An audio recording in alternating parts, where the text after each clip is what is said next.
সূরাতুল মুলক যারা নিয়মিত তেলাওয়াত করবে আল্লাহর মেহেরবানিতে তাদের কবরে কোনো আযাব হবে না। করতে রাজি আছেন? কথা কয় না। করতে রাজি আছেন সবাই? বিষ্ণুই বললেন এখানেই শেষ নয়, আরো আছে।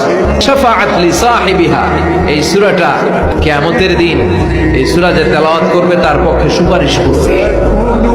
এজন্য বিষ্ণুই বললেন যে ব্যক্তি সূরাতুল মুলক নিয়মিত তেলাওয়াত করবে এই সূরাটা কিয়ামতের দিন ওই তেলাওয়াতকারীর জন্য আল্লাহর কাছে সুপারিশ করবে।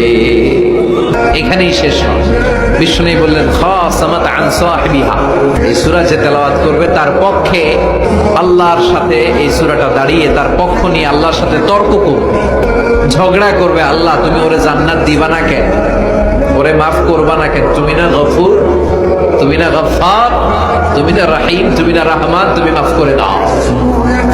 ও মিয়া, সুপারিশ করতেছে কে? সূরাতুল মুলক। সুবহানাল্লাহ কইবেন না? কতক্ষণ এই তর্ক আল্লাহর সাথে সে চালাবে? হাত্তা আদখালাহুল্লাহুল জান্নাহ, যতক্ষণ না আল্লাহ তার জান্নাতে না ঢুকায়। এখানেই শেষ নয়, বিষ্ণু বললেন মান কারাআ বিহা ফি লাইলাতিন ফাকাদ আকসারা ওয়া আতাবা, রাত্রি বেলায় যে এই সূরাটা তেলাওয়াত করবে পুরো রাতটাকে বরকতময় করে দিবে কে?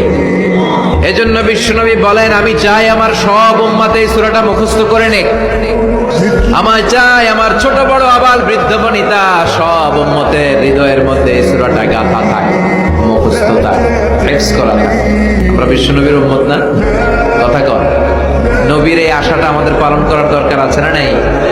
আমরা কি পারি না এই সূরাটা মুখস্থ করে রাখতে? মাত্র 30 আয়াত, প্রতি মাসে কয়দিন? প্রতিদিন এক আয়াত করে মুখস্থ করলে লাগে কয়দিন? প্রতিদিন এক আয়াত করে মুখস্থ করলে 30 দিন এই সূরা মুখস্থ করতে রাজি আছেন? সবাই রাজি আছেন তো? মনে থাকবে?